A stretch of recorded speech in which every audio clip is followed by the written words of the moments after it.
Chris? What's going on? Man, this is freaking cool. It's our little playhouse. Are you kidding? Yeah, man. Thank you. Good, and you? Yeah. Hey, what's going on, guys? Welcome to Torch Tales, Stories Behind the Hood. I'm your host, Frank Vargas, aka Traveling Frankie. You guys know how this works. Someone sits there, I sit here, we happen to have a conversation, and yes, they happen to be in the welding. You guys have no idea how excited I am when I walked into this place.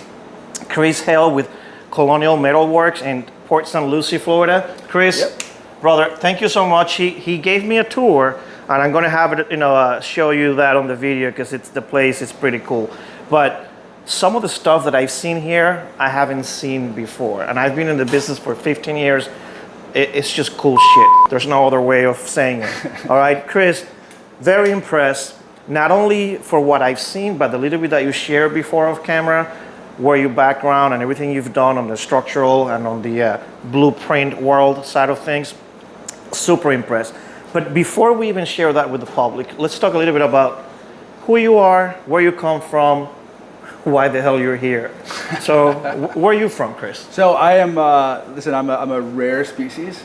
Don't tell me you were born and raised here. Born and raised in Florida. Holy crap, that's where the accent's from. Yeah, so, there's not many of them here. That's right. Yeah, really? So, out of what area? Central Florida, Hale County. Oh, okay, wow, so not too far. What were you into as a kid?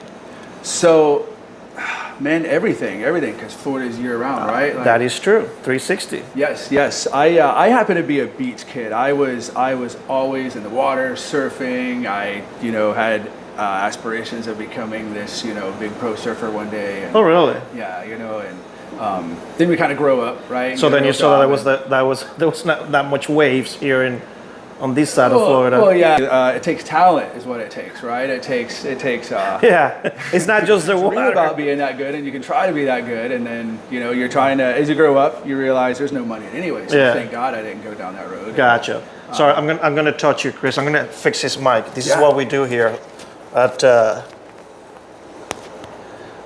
All right. I know. The sound guy. I'm gonna fire his ass. Yeah. That's his job. I know, hold on, because I'm not clipping it where it needs to be.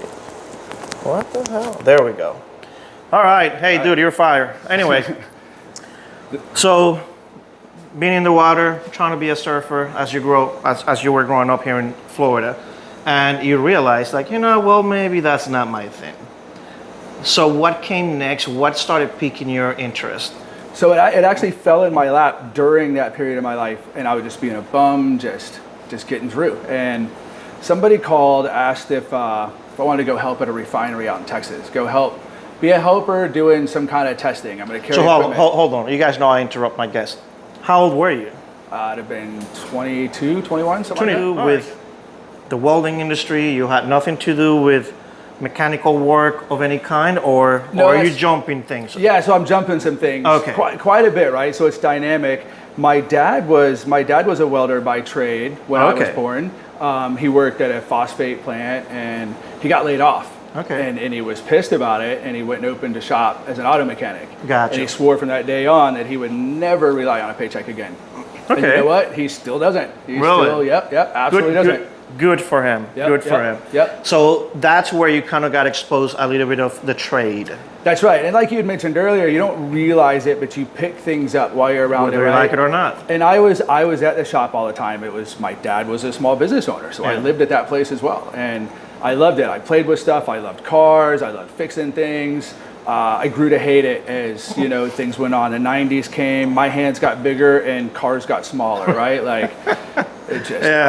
Yeah, can get to it. Yep. Yeah. And so I didn't really take to that, but it's there. Right? Yeah, of course. And I was always mechanically inclined. My mom was an artist. She was into everything, from pottery to painting. So it was just always around. And Okay, so I guess both sides have come a full circle with you and your shop. Both your mom and your dad. That's right. So now did you actually went to Texas then? So I did. So when that call came in, I was like, yeah, why not? I was like, I've never been to a refinery. I don't know what you're talking about. Yeah. Oh, and it pays too? Cool. Yeah, I'll do that, right? Yeah. And I showed up, and it was to do non-destructive testing to help do there was a turnaround going around. And, So they were going to train you, right? You know, you got to train, and the whole thing's like, hey, you're here. Tell me what that looks like. You know. Yeah. And it was literally here, just carry this, do this and that, and I shit you not, we're doing the walk down at the plant, right? So we do the whole turnaround. You know, you've been in the refineries, you got safety council stuff. I do all that before you even walk out there. Yeah, it's like, you know, you got to sit for an hour. Yeah, I know. Yep. So.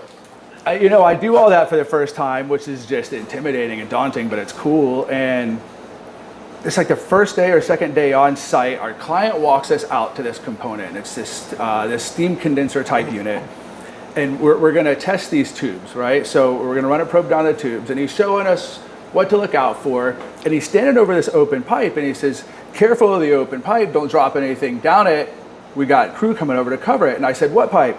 And I went like this, and my glasses and my helmet went, my hard hat, yeah. Rookie. Yeah, exactly. Yeah. I was like, this is exactly how I'm going to start things off, you know? Well, he lasted 12 hours in the job, right? Yes. But that's funny. So how long were you there in Texas doing that kind of work? So that was supposed to be just a turnaround that lasted like 10 days. Those jobs turned into weeks quick, right? Gotcha. And it did, and it just went to...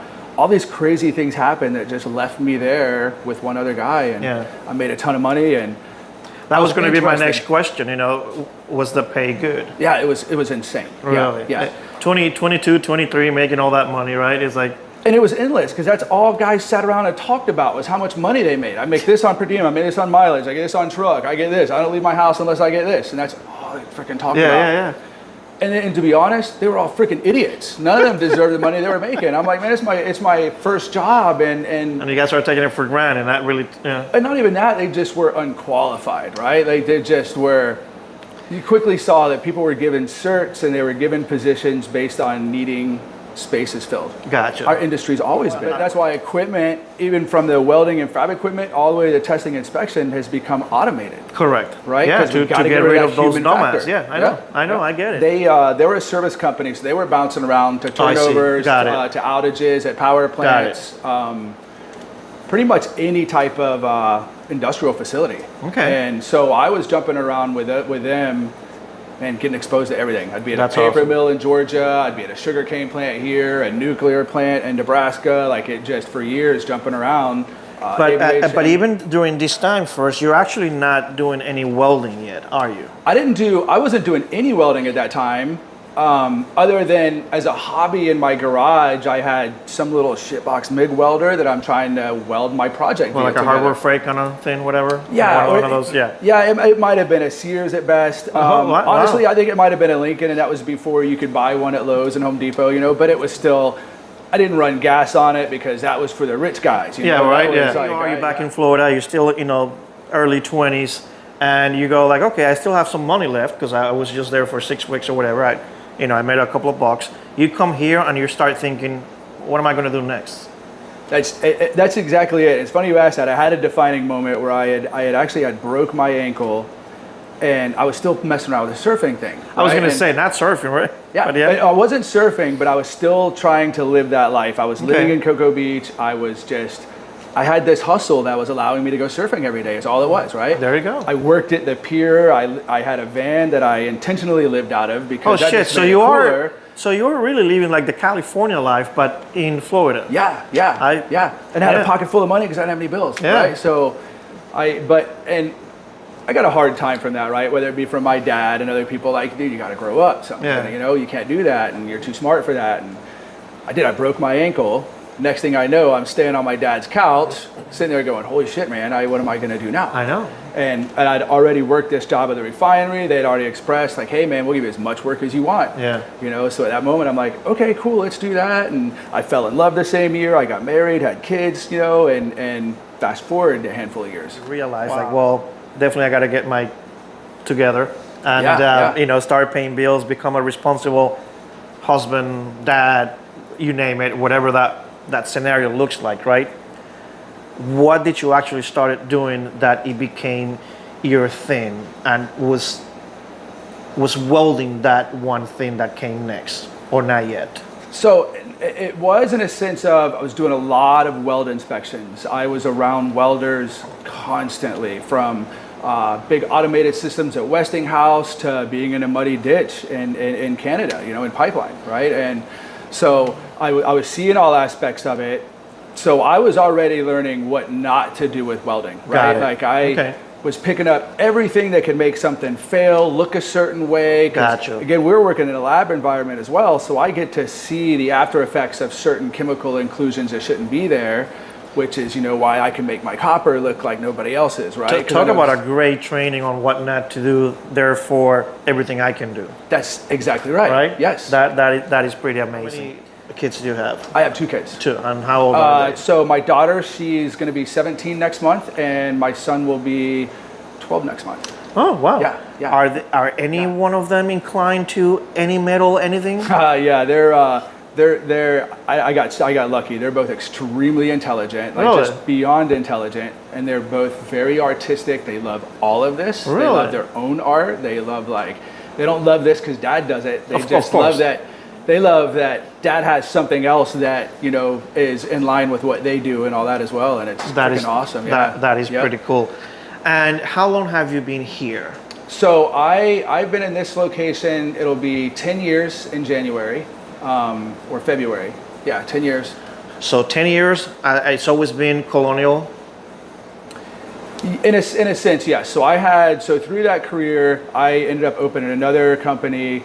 I went out and man, I built a real company. I'd mentioned, so I had 50 employees on payroll, several offices. We were supporting work all around the world. Yeah. It was legit. It was awesome, and it sucked. I told you. I love how it was legit. It was it was a real thing. And it sucked. Yeah. Yeah.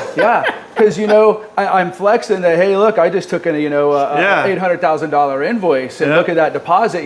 But at the same time, I just stroked a check to Amex for $120,000, a payroll for $300,000, and I'm still just as broke if it was $8,000, right? Like I'm fucking broke, and it destroyed. On paper, it looked good. Yes. Look how badass I am. I got a cool car with a matching car payment. And I would joke with my employees that it was actually my purpose to make sure they'd spend 10% more than they made. Gotcha. That way I can keep my business running because they had to come to work.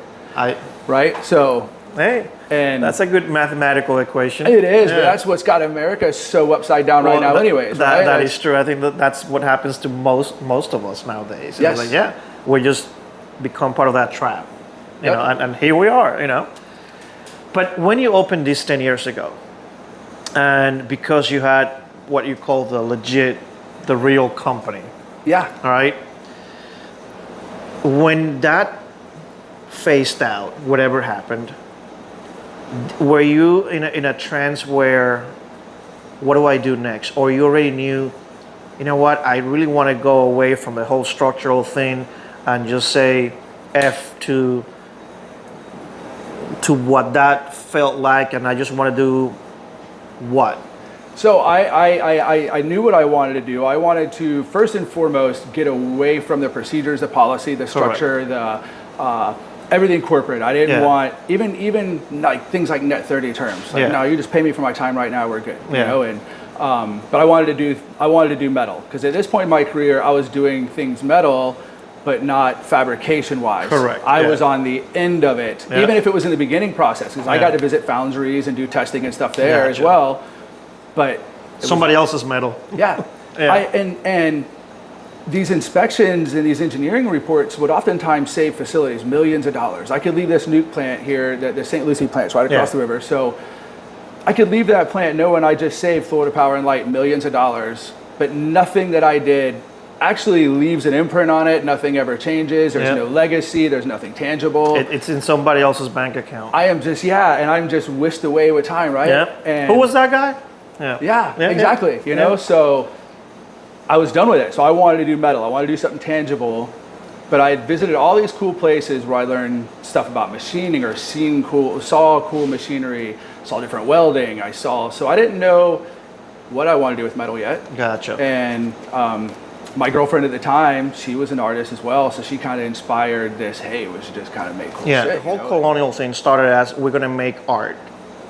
Or we were going to make just anything metal. If it was if it was interesting, we would take it on. Gotcha. And that culture still kind of lives. Like, look, if it's boring, we've done it before. Nah, man, somebody else will do that. Being a welder for so long, being in the welding industry, knowing all the processes and all that, what would you say is the one process that you couldn't live without?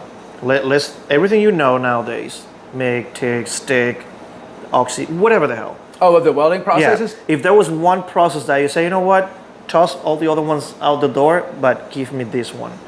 What would that one be? TIG welding. Yeah? Yeah. So, and we show people that constantly, right? We get these kids that come out of school, the state college program and all that, and you know those programs are heavy on certifications, weld certs. Correct. So they don't get the same amount of attention to love and TIG, so they leave there with this delusions that TIG must be hard, that's why we didn't do it. Yeah, it must be MIG. clean. MIG is the easiest. Yeah, right? Yeah. Yeah. And then we show them like, no, it's really not the case. I've got a piece of brass, this alloy here. It's got copper, brass, aluminum. It's got nasty shit. This too.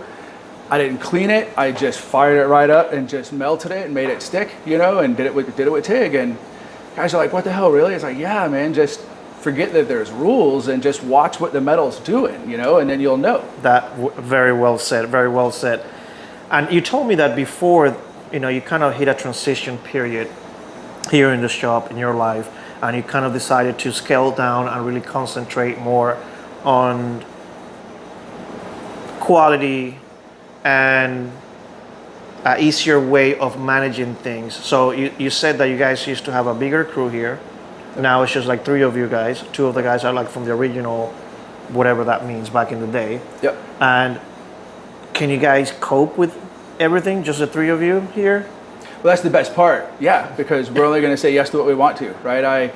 The phones, we don't have phones anymore. We turned them off. People, they got a text message. They got a... What a business concept. Just turn off your phone. All right. Yeah. Well, you know what? We explain to customers too, is like, if I've got to pay somebody to sit here and answer the phone, I've got to charge you accordingly. Yeah. And, as I mentioned, people would call and ask us for address.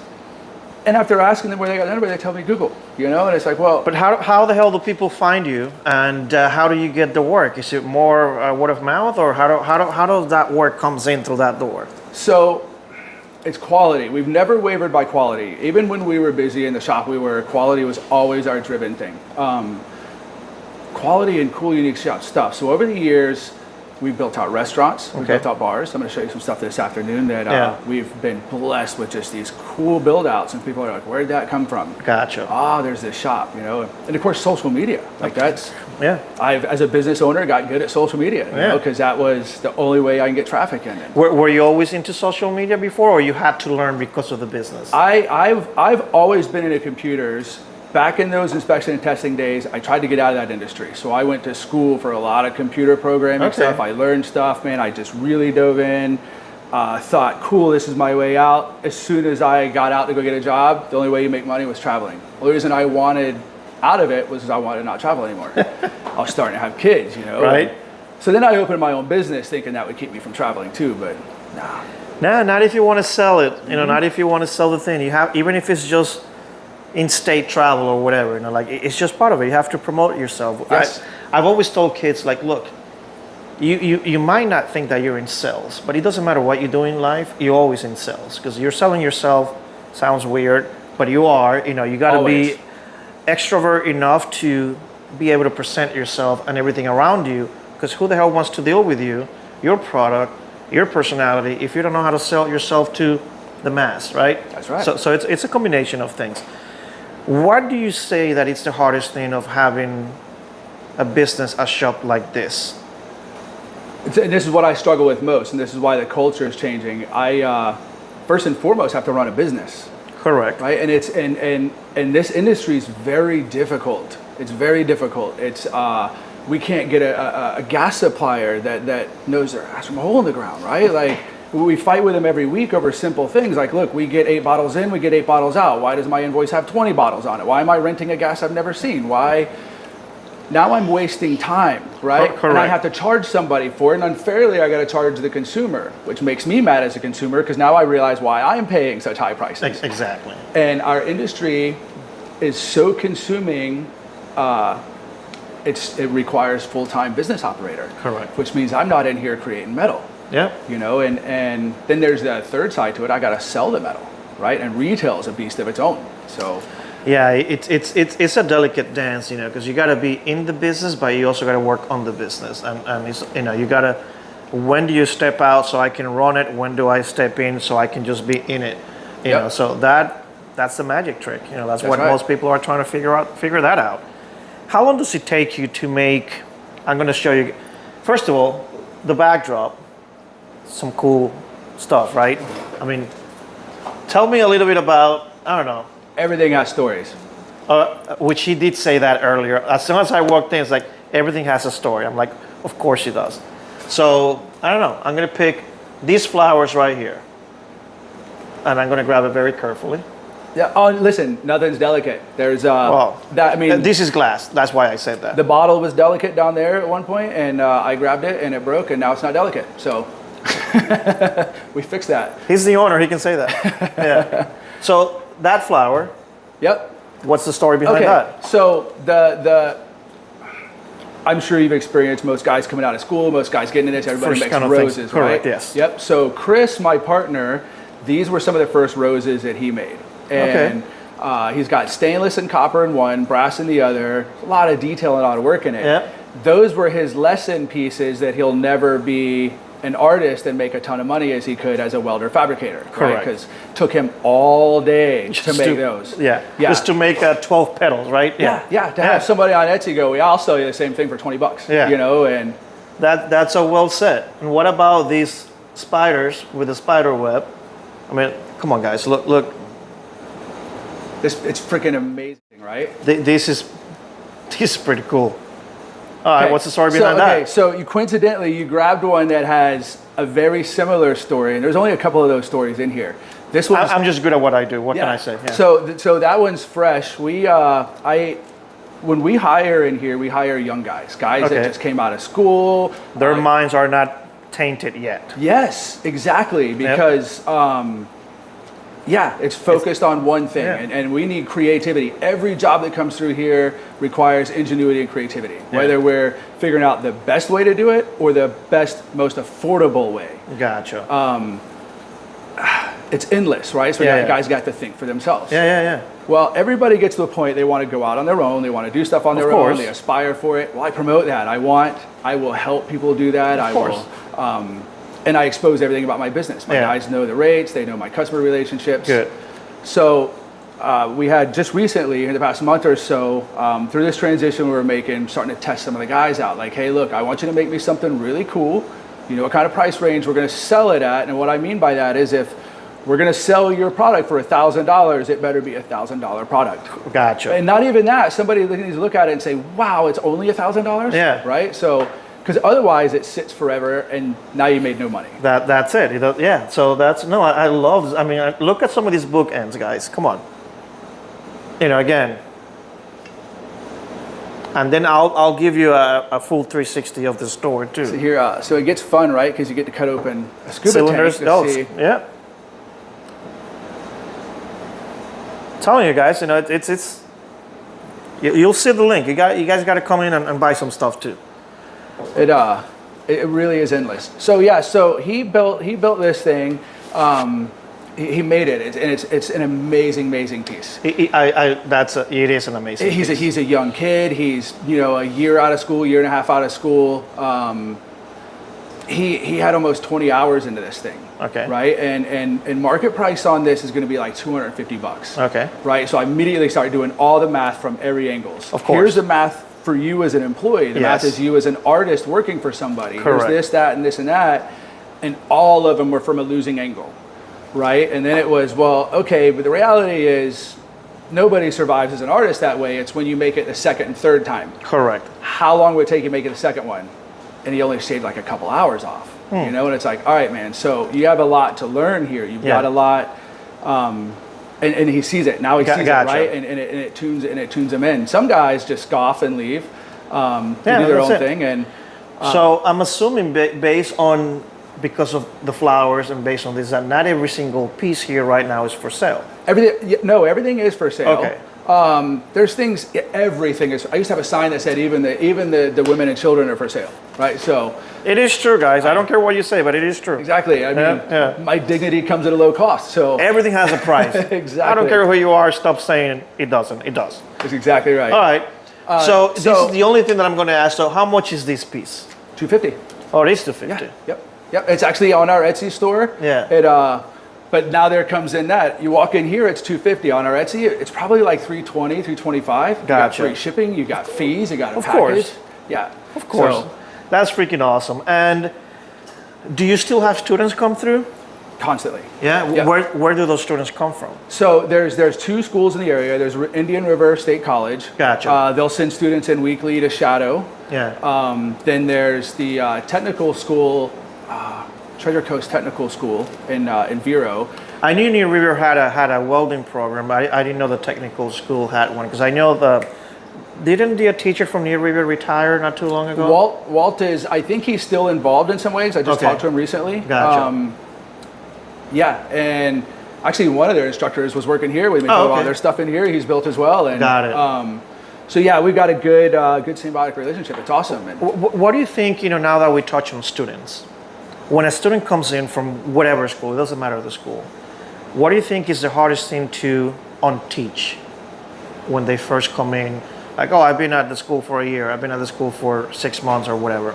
Is there anything that when they first come in, you go like, okay, it's not that it's wrong, but let me unteach you this, or let me teach you how to see this differently on how the school is teaching you? Yeah. It's every single student that walks in here has to be taught how to grind.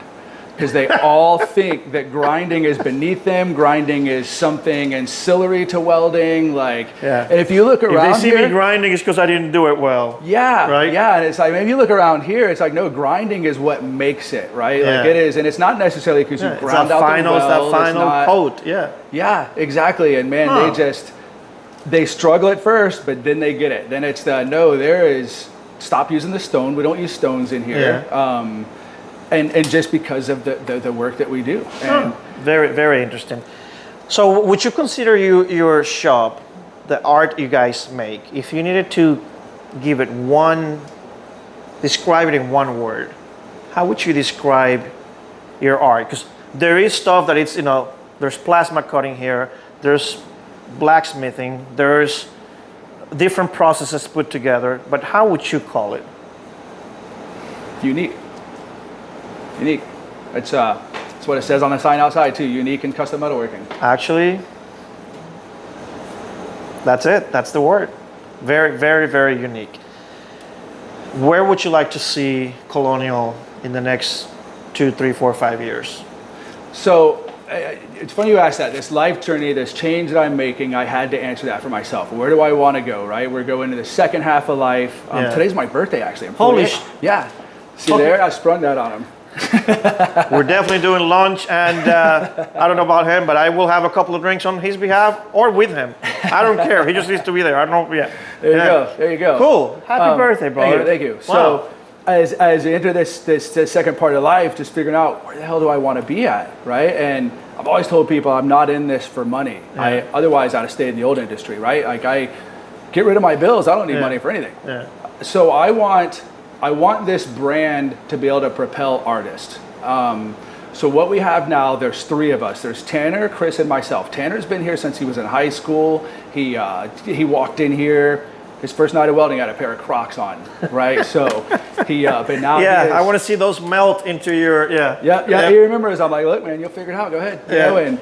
But he is family. Chris's family. They are artists as well. I don't take credit for all this. Yeah. There's been a lot of artists here, but the 3 of us are going to define a new culture in this type of shop. We're going to be a tattoo shop for metal, right? You're going to come in and be able to order Chris's style of furniture, Tanner's style of decor.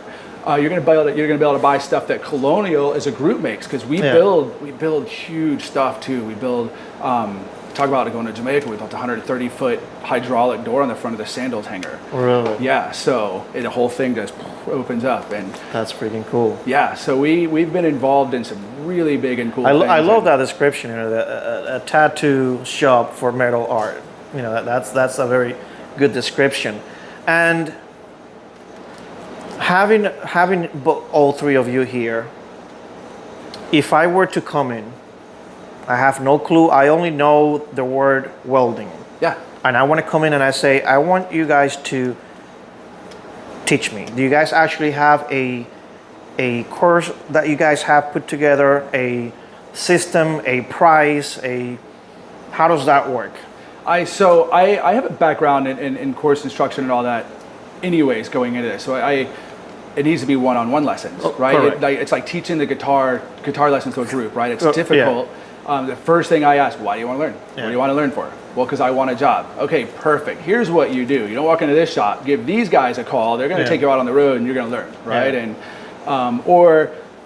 Yeah. I just kind of pick their brain. And what we've learned, most people have a welder sitting in their garage and they don't know how to use it. Correct. They've never been able to use it. YouTube can't figure it out for them, right? So, and fair enough, right? We've all been there trying to figure stuff out. Once you figure it out, you're like, oh, that was way easier than that explained, you know? And so as I just met an artist yesterday, I told her, I was like, look, come back next week, come in the evening, bring your welder, give me an hour. Not only will you be using your welder, as long as there's nothing wrong with it, but you'll be welding. Like, I'm going to leave you in here by yourself to be welding, and you're going to be comfortable with it. And I've still yet to have anybody not be able to do that unless they were just, I've had some people just terrified of welding.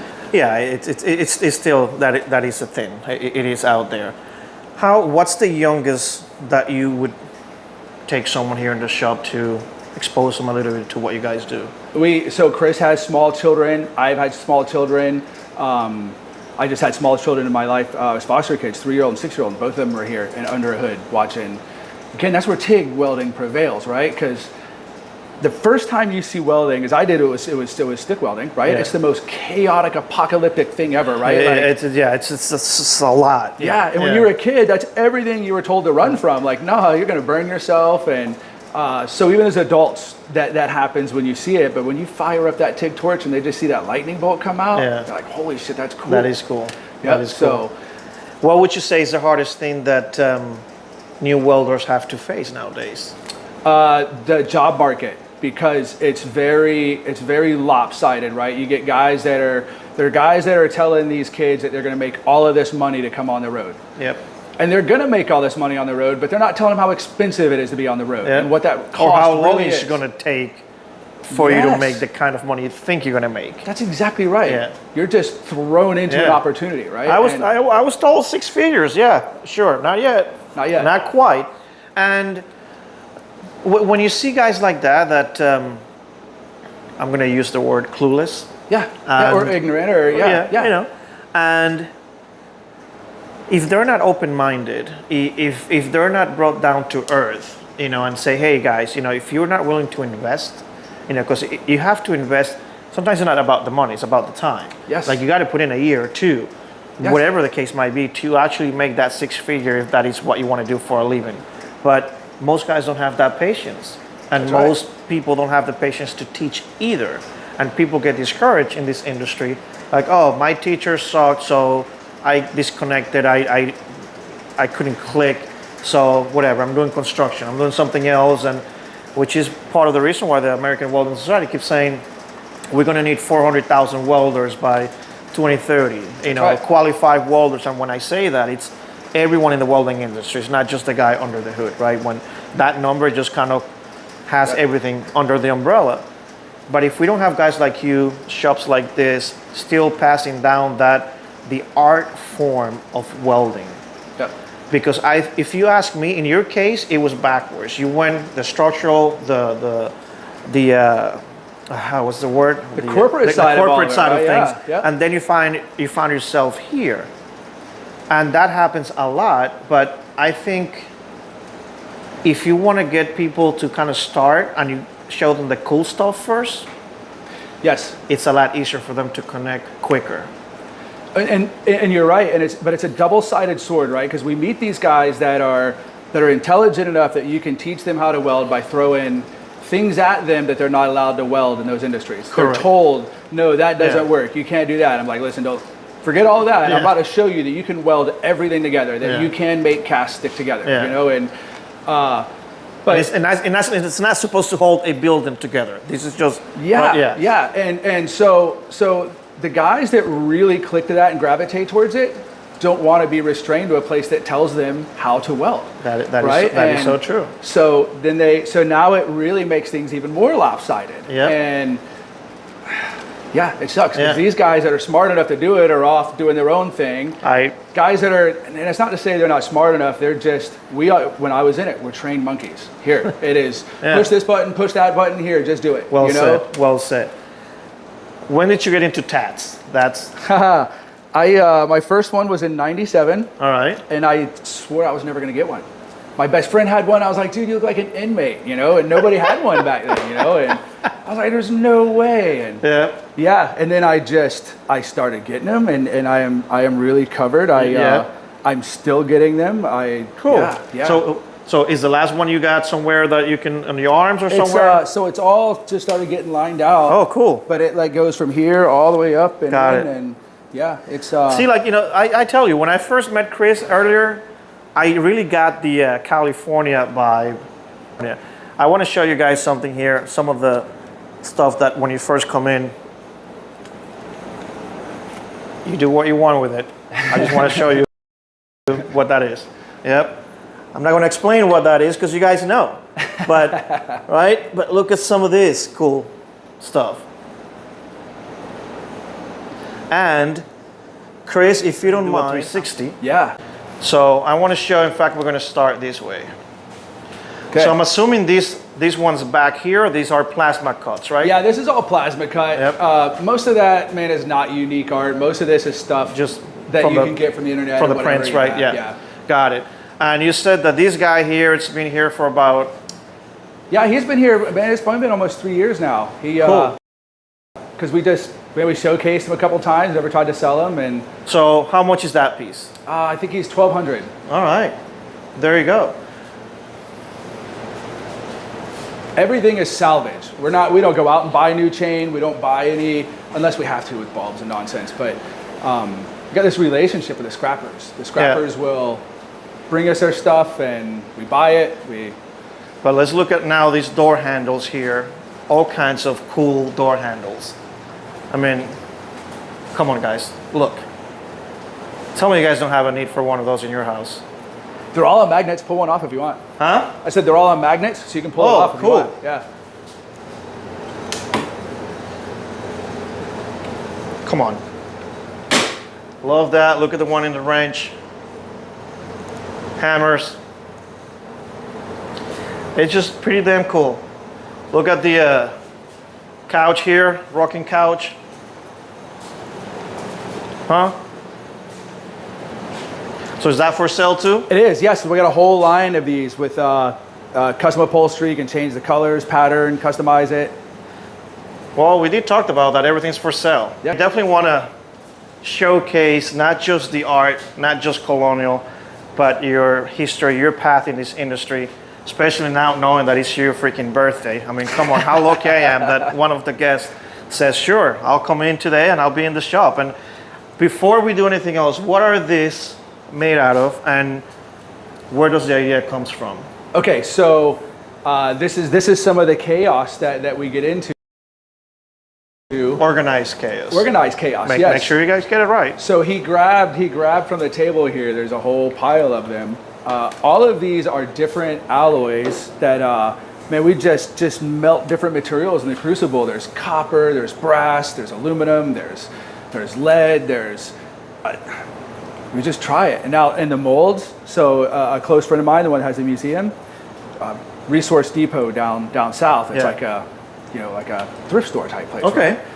They had all these plaster molds for baby doll heads, but not for metals. They were for plastics. But so you guys repurpose the mold and rebuild the molds too?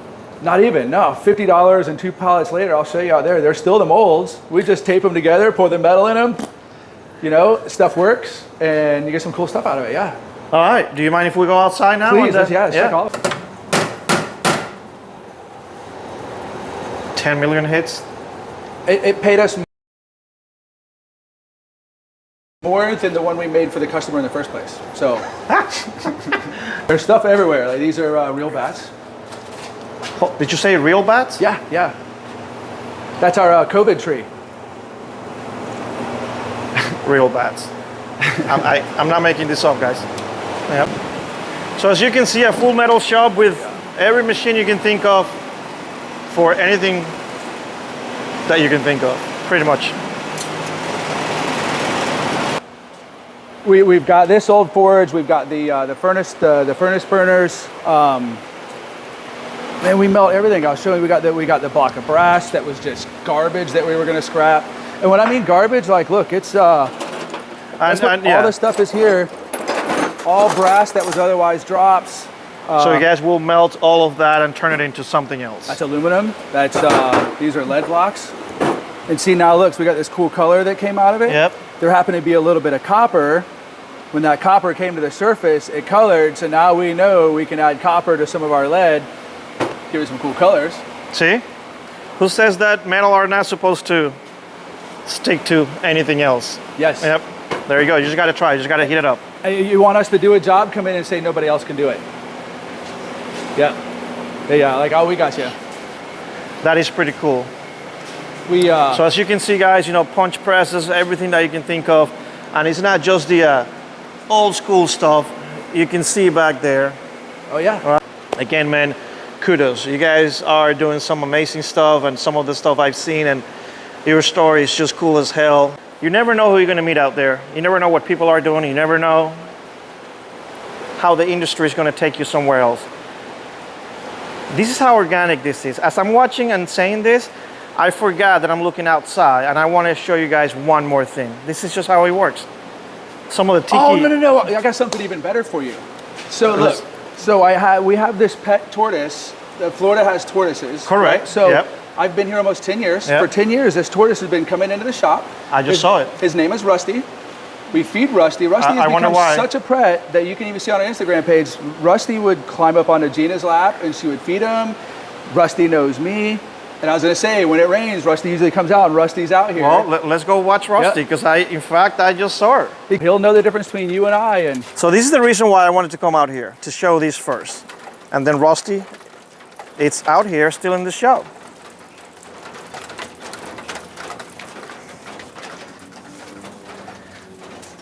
You guys see it? This is Florida for you guys. That's what happens. Yeah, he's pretty cool. So these are what? It used to be gas tanks. The refrigerant, yeah. 34. Exactly. Yep.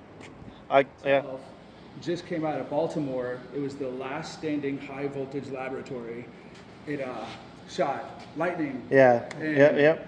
So this setup here stood like 36 foot tall, and there's some capacitors that go with it that are on their way here. That thing shot 10 million volt in 1939. Museums around the world. He is the authority on all things related to Tesla. I see. When he said earlier, the drive is worth it, you guys have no idea. He's so right about it was about a 2-hour drive from where I was, Fort Lauderdale to Fort Pierce, right? Yeah, that's right. Yeah, but the reason why, because I want to show this baby right here. So he built this, and I need to put this on the conversation on the podcast. So Chris, tell me a little bit again about this baby here. This thing, man, I wish I had dusted it off before you got here. No, it's all good. In fact, I don't want you to do anything other than how it is. Yeah.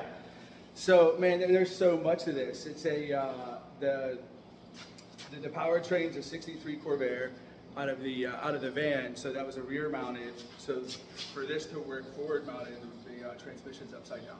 Gotcha. But it still has the stick shift, still have the clutch.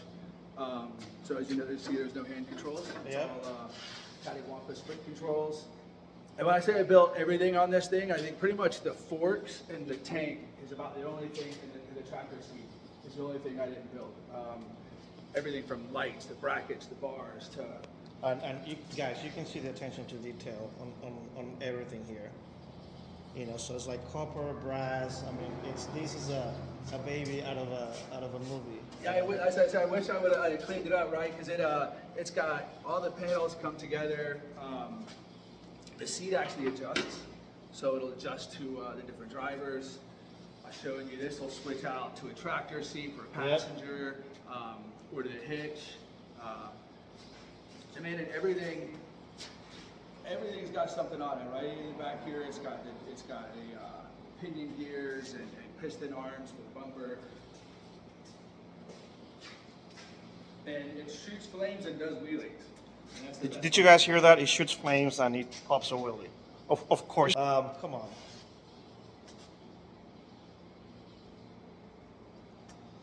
Well, because there's no way I could have left these out. So There's just goodies. Like I mentioned, all the stuff upstairs, and this is all the garbage, right? But it's all the gears and just the cool shit that just... Some people call it garbage. Yeah. Metal shop, that's not the name for it. That's just where the inventory is. That's exactly right. Yeah, right? Like I told you before, come on, Chris. Yep. Chris Hale here, hell of a guy, hell of a shop, doing things I haven't seen before, with things I haven't seen before, metals that I haven't seen glued together anywhere else. So it's so cool to see someone in the industry for so long that went from the corporate side to the artistic side, to the metal shop, metal fab side, and this is what the welding industry is all about. So Chris, thank you, brother, so much. Yes. Again, thank you for saying yes on your birthday, which is just freaking cool. And guys, I'll see you somewhere else with somebody else, because like I've always said, if they keep saying yes, who am I to say no? See you on the next one.